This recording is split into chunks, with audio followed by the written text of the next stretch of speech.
huge part of me that just right now wants to launch into Take Me Back, country roads to the place I belong, but more Scottish. More along the lines of take me back, country roads to the place I belong, Elan, Donnan, and Inverary. I've forgotten most of the other places. But don't worry, I have a map and a sizable stack of books with receipts in them, so we'll piece it together as we go.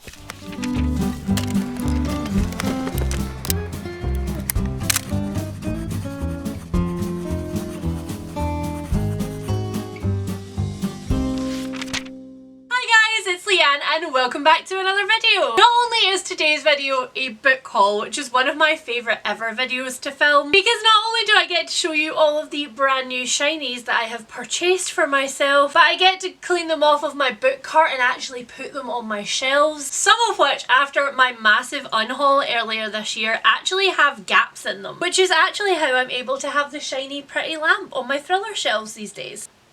It was at this moment that she realised she didn't turn the shiny pretty lamp on. How are you supposed to see how aesthetically pleasing I am if I don't set the scene properly? But anyway, not only is this a book haul, but it is an extra special book haul, because this book haul originated from the trip that myself and my ride or die, my best of all besties, Kirsti, took when Kirsti came over from Australia to visit, and we toured around the west coast of Scotland and the Highlands and the islands. It was a massive breakneck whirlwind tour of Scotland and I have never had so much fun. But needless to say, the west coast of Scotland has some very pretty bookshops and also some very pretty thing shops. Because that's right, not only in today's video am I going to show you the books that I bought, but I'm also going to show you all of the other shiny things that I bought, whilst also taking you with us on our tour of Scotland. But talking about things that are shiny and also my favourite things, before I go any further, I would first like to thank the sponsors of today's video, Serious Readers. It's funny that I should light an aesthetic little lamp in the background of this video, because that really is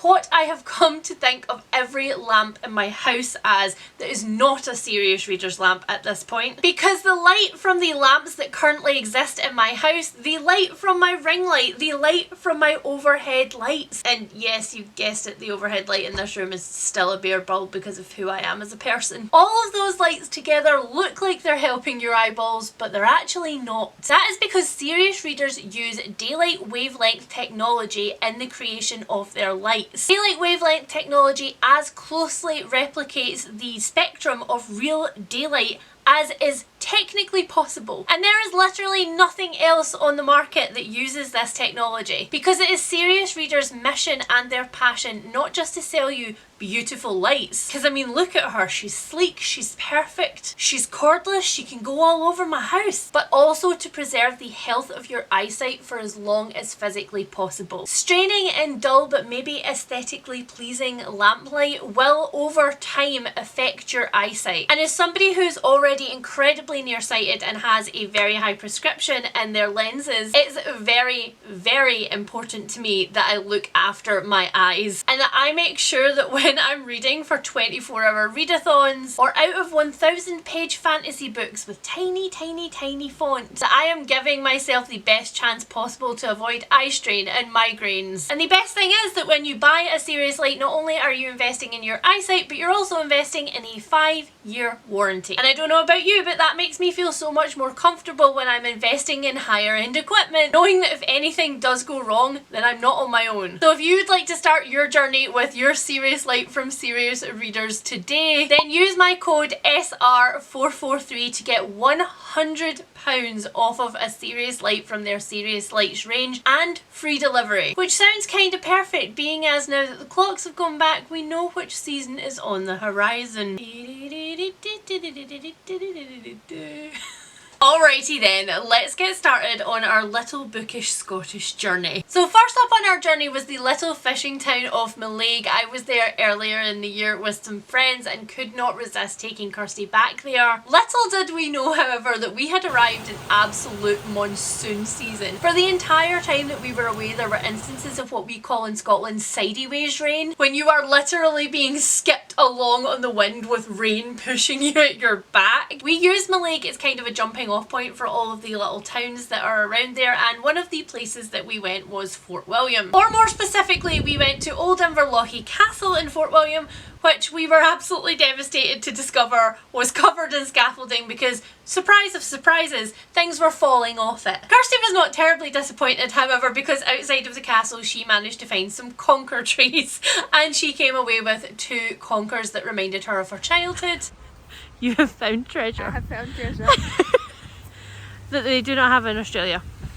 No. And so we decided that we were just going to go for a day of shopping in Fort William, with our first stop being the Highland Soap Company, because you can't go to the Highlands of Scotland and not go to the Highland Soap Company, which makes soap but also has tons of other homeware gifts. And so naturally it was the site of my very first purchase on this trip, which was this pumpkin. Sadly, this pumpkin somewhat missed its seasonal opportunity this year because it has been in a bag under my desk waiting for this haul for a little while. But luckily for me and it's going to be an all-year pumpkin. It's going to live on these shelves behind me, so he will get some level of compensation. I have to say, I am very glad that I was disappointed in the castle so that we came here. Mac and cheese. But what would a day of shopping be without a bookshop? At least that's what we told ourselves when we took ourselves to the Highland Bookshop in Fort William. They used to be a little independent bookshop and it still kind of looks like that on the outside, but it is now owned by Waterstones, which is a bit of a shame, but you can understand why, because I'm sure it is very difficult to compete. The Highland Bookshop was the site of my first 2 book purchases on the entire trip. If anybody had decided to break into my car on that trip, they would only have found our dirty laundry bag and all of the books that we bought. So the first book that I picked up was The Skeleton Key by Erin Kelly, and it's actually quite a chunker, which is interesting because I read years and years ago He Said, She Said by Erin Kelly, which was a thriller, and it was just okay. It was very much like every other unreliable narrator thriller that had come out at the same time as it. But it turns out that before He Said, She Said, Erin Kelly had actually brought out quite a few books that I didn't know existed, and they're much more along the vein of The Skeleton Key than they are He Said, She Said. So this one is about a man named Frank Churcher and his family. Years and years ago, Frank wrote a book which was part treasure map, part fairy tale. It birthed an absolute generation of readers who had a cult following with this book. But some of those members in that cult following took their desperation to find the last piece of the puzzle a little bit too seriously, and in their desperation they broke into the family home and exacted a terrifying attack on Frank's family. The family were torn apart after this. Lots of people stopped speaking to each other, but now years later the family have got together again to mark the anniversary of the book's publication, and Frank decides that this is the perfect time to drop the last piece of the puzzle with absolutely horrifying consequences. I will say that this one does remind me a little bit of the premise of the Twyford Code by Janice Hallett, and although that is my least favourite of Janice Hallett's books, it's also kind of exactly what happens in it. So I'm very much hoping that Erin Kelly's plot does something very different from the Twyford Code, because like I say, that wasn't my favourite book either. Just look at this cover, I'm excited to give it a go. And then the other book that I picked up while we were in the Highland Bookshop was Lucy Worsley's Agatha Christie, which is exactly what it says on the tin. It is a biography of Agatha Christie from a feminist perspective. I think it's an interesting fact that 90% of the biographies that have been written about Agatha Christie have been written by men, and that almost 100% of the books which have come out that are based on Agatha Christie's life and like are thrillers based on the time where she disappeared, or are thrillers based on the potential secrets that she maybe held in her life, are all written by women. Now I'm not gonna lie, this is also my second try with Lucy Worsley, because I have also previously tried to read, I think it's called Jane Austen at Home, and I really didn't like it. I felt a little bit like Lucy Worsley was talking down to her audience a little bit, that the tone of the book was just a tiny bit smug. But once again, I'm more than willing to take a second punt with this author given the subject of the book, because we all know how much I love Agatha Christie's writing and how like fundamental a part of me getting into reading in the first place. It has been in my life. So yes, again, we shall see. I shall report back. The day after Fort William was so much more successful in terms of scenery. There was a break in the rain in the morning, so we took ourselves to see Ben Nevis in all of its huge, magnificent glory. And afterwards we also took ourselves into the Ben Nevis Visitor Centre, which is this tiny, tiny little hut which is sort of a midway for hikers between Ben Nevis and Glencoe. And it also has a scale Lego model of the fort that used to exist at the base of Ben Nevis, and also a bunch of other things that made us really, really happy, including squishy cows.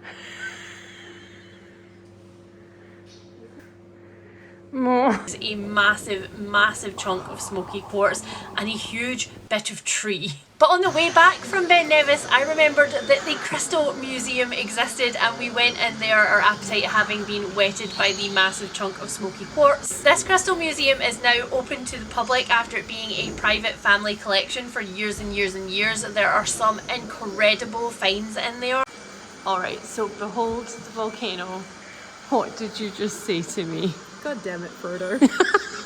Some very, very rare crystals and some massive dinosaur fossils. So you know that Kirsti and I, who are both massive dinosaur nerds, were very satisfied. But then it was ferry time and we were off to the Isle of Skye, where we stayed over for the night in very, very bougie accommodation, which you will see later on. Once on the Isle of Skye, the first place we went to visit was Armadale Castle. Armadale Castle is absolutely stunning. It is a ruined castle right on the sea coast.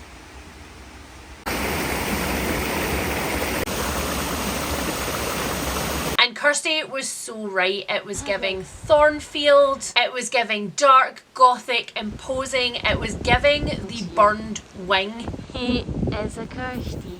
It was picturesque and beautiful, and we got out just in time for 2 entire coaches of tourists to arrive, so we were very, very pleased with ourselves. But then just on the very edge of Skye, just over the land bridge, there is the wondrous Eilean Donan. Eilean Donan sits on a tidal island at the point where Loch Duach, Loch Long and Loch Alsh meet, and it is linked to the shore by this one land bridge, which is iconic and stunning. It was built originally in the 1200s and then it was blown down by cannon fire sometime in the 1700s.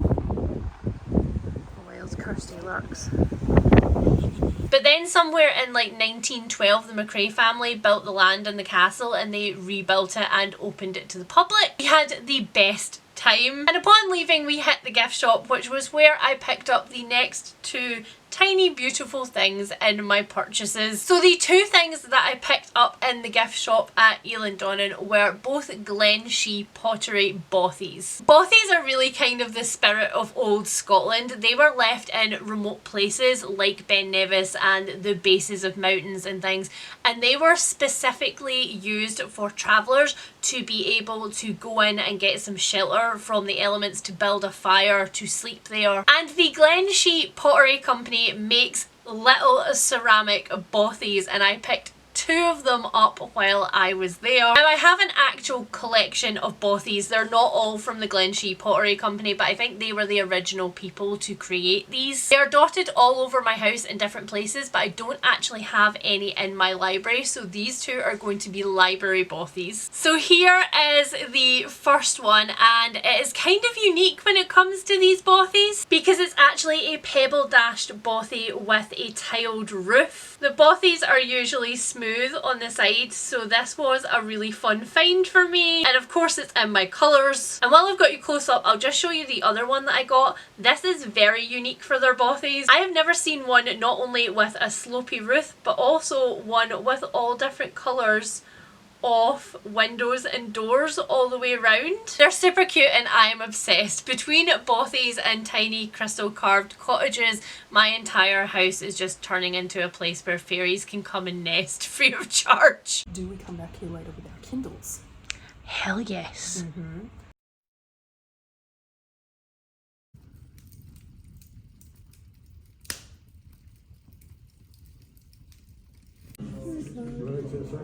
Zoom is going to go a bit.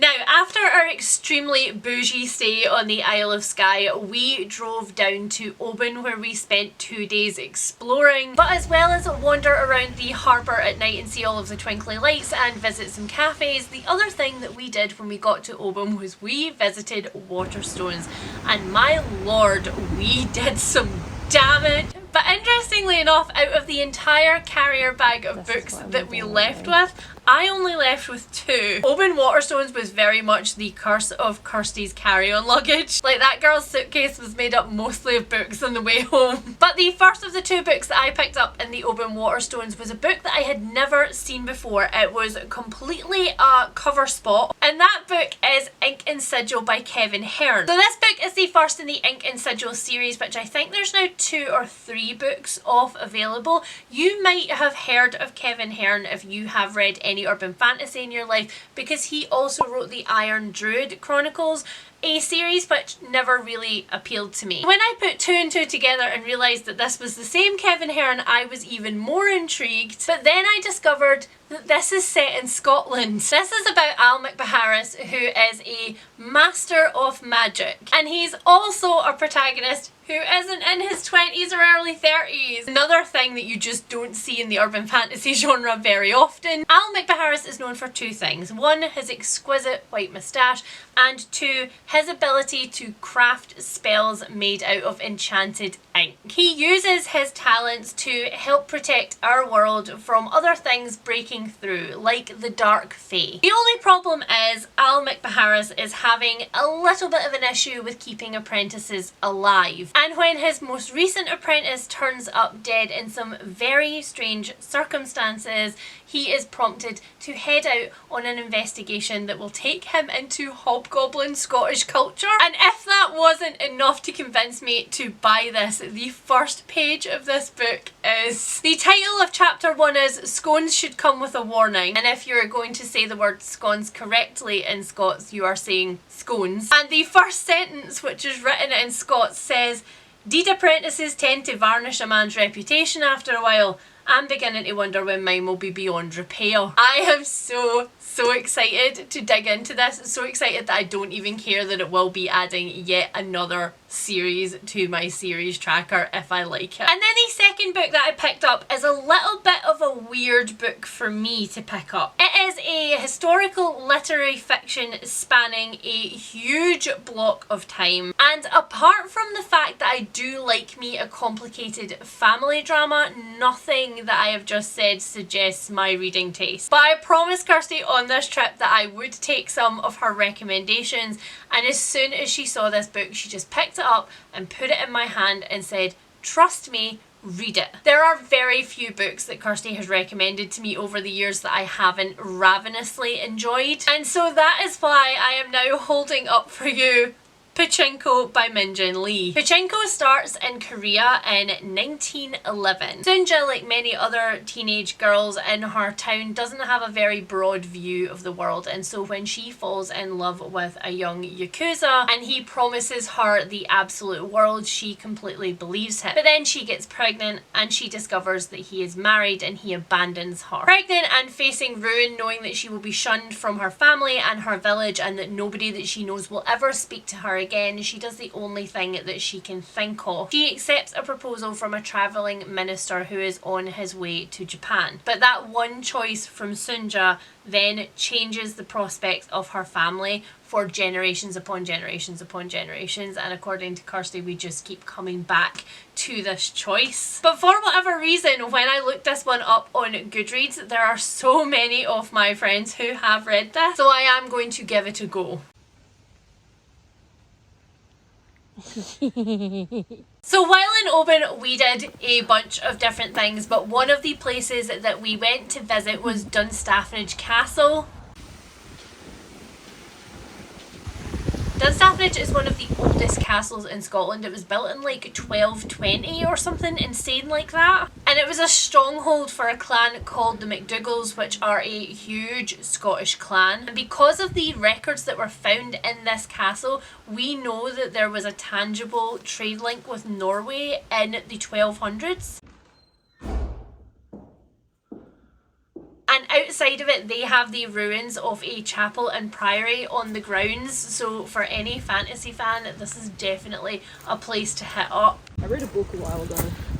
Of course you did. Samantha Shannon lovers would love this castle. We then went to Dunolly Castle. Now, out of all of the places that we went, this was the most physically challenging. I was absolutely ruined after this day. This castle is going to go down in my books as like the chronic illness inspiration castle, because every single thing that was wrong with my body was like, hey, do you remember that I exist? But to get to the original stronghold, you have to walk up a hill that is almost vertical. I think that was probably the colour of the red on pachinko when I got there myself, which I'm so glad that I did, because there were some absolutely stunning views. But I did, however, film the entire walk back down just so that you knew exactly how steep it was and how I nearly died. But the last thing that we did before we left Oban was go up Battery Hill to McCaig's Tower. So McCaig's Tower, also known as McCaig's Folly, is a massive tower that is built on the top of Battery Hill, and it has panoramic views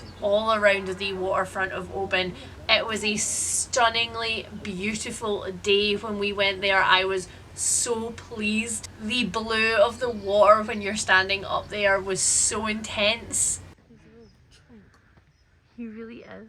And we absolutely completely earned the visit to the food festival that we discovered when we were leaving town. So all through Oban we had seen signs for this food festival happening, and we were like, we are going, and it turned out to be all tiny sellers from the Highlands and Islands who had congregated into this massive church hall essentially. It was absolutely filled with delicious produce. We got ourselves some donuts and things to last us for the trip, and I also got some absolutely delicious tea. And then from there it was off to Inverary. Inverary is a small town on the shores of Loch Fyne, which is a massive loch. We visited a lot of gift shops when we were in Inverary. There are tons of tiny little local sellers there, but one of the places that we went to was a tiny little witchy shop wherein the main proprietor sold crystals and lots of her own handmade designs. I got myself a peace bell that she had hand thrown, and the other thing that I got while I was in there was this carved long bothy, because you know I did. This is made from driftwood which was collected on the shores of Loch Fyne, and it was painted and crafted by a local carver. Oh, and also when I pulled the bothy out of its little bag, I also slipped in this notebook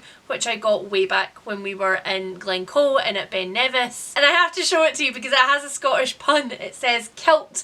It's what happened to the last person who called it a skirt. So in Scots you wouldn't say killed, you would say he got kilt. But it's also a notebook which does not actually have any lines or dot grid in it, so I actually might use it as a little scrapbook for my pictures from this trip. And of course when we went to Inverary we also went to Inverary Castle. Inverary Castle is one of the most beautiful places I have ever been. It was the first time that I had been in there. I did not know what to expect, and honestly I want to go back.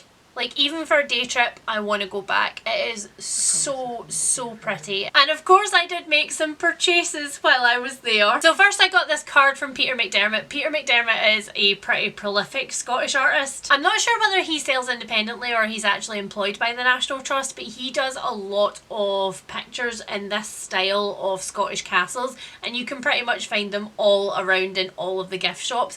But this one was particularly stunning. So stunning, in fact, that I ended up getting it on a mug. I have needed another bookmark mug on my shelves for quite a while now. The ones that I have are completely full, even after I have done quite a lot of culling. So this one is going to live on my bookshelves back here somewhere. You'll see it in the background, and of course I got myself a bookmark to put in it. And then finally, before we headed home, we went to stay in Loch Lomond, and of course there are lots of beautiful things to see in Loch Lomond, not least Loch Lomond itself, but it was absolutely pouring down that day. That was the only day that we really got soaked, and I mean soaked right through to our skin. And so we went to things that were mostly indoors during that time, and one of those things was the Loch Lomond Aquarium. We are both utterly suckers for aquariums. We were worse than some of the children there with how excited we got wandering around that place. And I don't know if you guys know this about Kirsti and I from all of our social media over the years, but Kirsti is obsessed with sharks and I am obsessed with rays.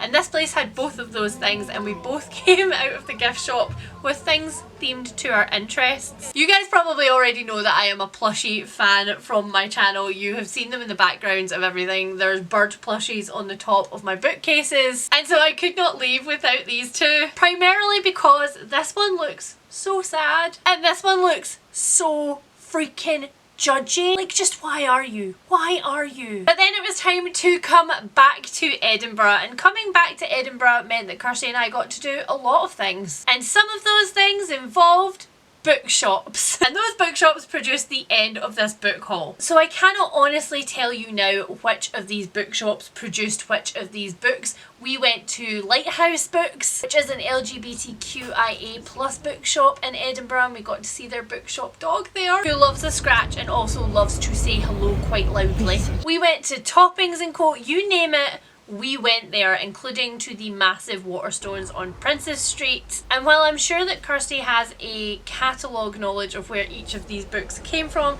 I'm just gonna give them to you as a block. So the first book on my stack is one that I had seen around a few times, and I finally decided that I had to pick up, and that is Show Me the Bodies by Peter Apps. It is subtitled How We Let Grenfell Happen, and I would say that it sits between investigative journalism and true crime, and it looks at the Grenfell disaster in London. This is an investigation into the actual night itself and also all of the things that led up to it. The reviews of this one say that it is absolutely harrowing, and so of course all of the trigger warnings that you would expect from a book on this subject. So the next book that I've got to show you is a book that I have talked about before on my channel. I recently did a video wherein I looked at my most anticipated books for the rest of 2023 and the start of 2024, and I talked about whether I thought any of those books were books that I should pre-order or whether I should wait and see what the reviews said or what you guys told me. And one of the books on that list was this book. It is The Hexologist by Josiah Bancroft, and it is kind of a strange premise because it has one foot in historical fiction, it has one foot in urban fantasy because it is about magic in our real world, but also it feels to me kind of like a magical take on Ed and Lorraine Warren. So this one is about Ed and Warren Wilby, who are a married couple and they are hexologists. They use hexes and some old ancient artifacts that they have scavenged from various different places to aid people in magical problems which have popped up in their life, like poltergeists in their house or weird pixies haunting their parlours. They really claim to help the helpless, again any of this giving you Ed and Lorraine Warren. But the reason that I wasn't entirely sure about this one is because the case that the Wilbys end up taking on is a case brought to them by the king's secretary. They tell him that the king has been driven mad. He is trying to literally fit himself into an oven and turn said oven on because he says that he should be baked in a pie. That sounds slightly suspicious to the royal secretary, and so he brings this case to the Wilbys with like expression like he feels like this whole thing is a bit weird, but he hears that they do weird things so maybe they can help. And it says at the bottom of the blurb, their efforts to expose a royal secret buried under 40 years of lies brings them nose to nose with a violent anti-royalist gang, avaricious ghouls and a bookish dragon who only occasionally eats people. But it does kind of feel cozy in that it's about a married couple who are wandering around solving hexes whilst being in love. And on that basis, again, it could either work for me or aggressively could not. But I'll have to report back and tell you which one of those it is. Next up, I have a really short true crime book that I have spotted around various different places, and again, I have put off picking up primarily because, not gonna lie, it was quite expensive and it is aggressively tiny. But I just kept picking it up, coming back to it, reading the blurb of it, and so I decided to give it a go. And that book is Small Town Girl by Donna McClain. The subtitle of this is Love Lies in the Undercover Police. This book starts with Donna McClain going to a PTSD survivors group. She is there with lots of other people who have come out of really, really traumatic relationships and are trying to rebuild their mental health and their lives in the wake of that. And that is because Donna met and moved in with her boyfriend Carlo and lived with him for a long time. As in, like, for 2 entire years she lived with this man who had a backstory, he had a family, he had a past, she knew everything about him, he was involved in her life, he was involved with her friends, and then one day he just vanished. And it was shortly after that that she discovered that her boyfriend Carlo was not in fact the person who he said he was, but he was an undercover police officer who had been using her. She was the key to getting access to some activist groups that the police were targeting at the time, and so he entered into a relationship with her solely so that they could get more access to this group. And it looks at the phenomena of undercover police officers who have done this again and again and again across the years,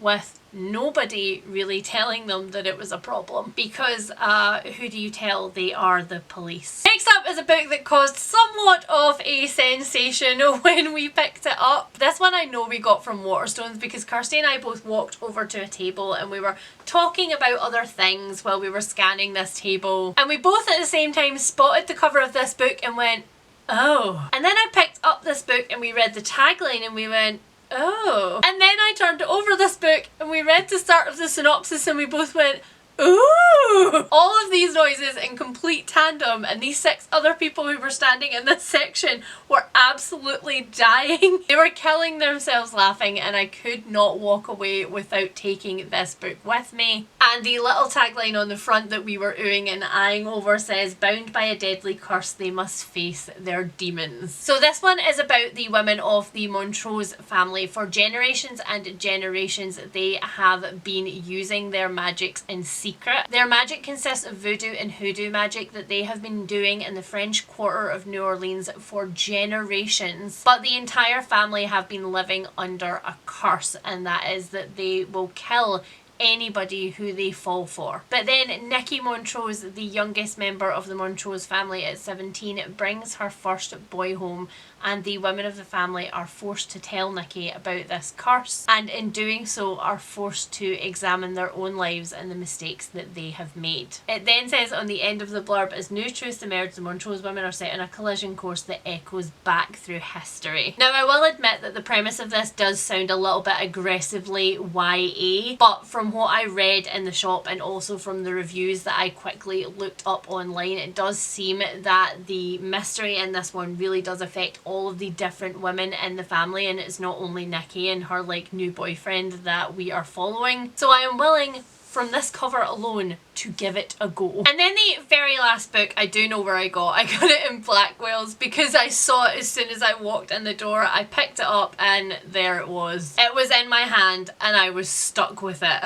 And that book is The Other Side of Mrs. Woods by Lucy Barker. As you can see from the sticker, it's a lovely signed edition, and I still have not bothered to get rid of the very annoying sticker. This one is set in England in 1873 and it follows Mrs. Woods. She is a very, very celebrated psychic and medium. She, as was the fashion at the time, holds lots of seances in her front room where she brings through spirits from the other side to talk to their desperate loved ones. Despite the fact that Mrs. Woods has the best reputation in all of London as the most celebrated medium, some of her clients have started to cancel their appointments, and after a little bit of investigation she discovers this is because of some American mediums who have arrived in London who claim to be able to bring through entire spirits. And so Mrs. Woods realises that she's going to have to up her game, and she employs a new girl, a girl called Emmy Finch, who can help Mrs. Woods with some of the more theatrical parts of her seances. But while Emmy comes in seeming very shy and naive about Mrs. Woods' business,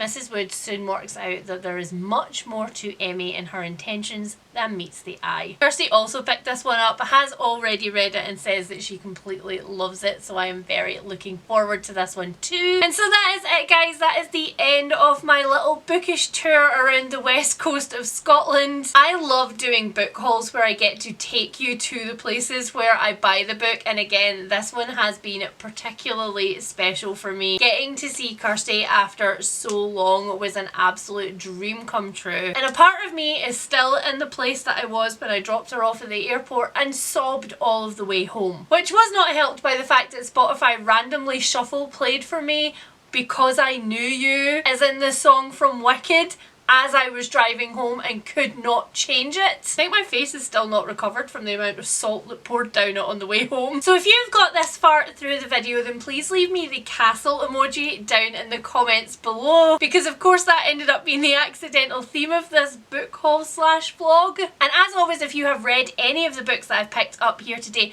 please tell me what you thought about them down below in the comments, and if you have any recommendations based on these for books that I might like, then please leave those too. And don't forget, if you would like to get £100 off of a Serious Light from Serious Readers, you can use my code SR443 and my link down below in the description. I have one more book haul left to give to you before the end of the year, so if you are new here and you would like to see that too, please hit that subscribe button. And if you have enjoyed this video, then please do hit that like button down below, because it really does help my channel. And I will speak to you guys really soon. Bye!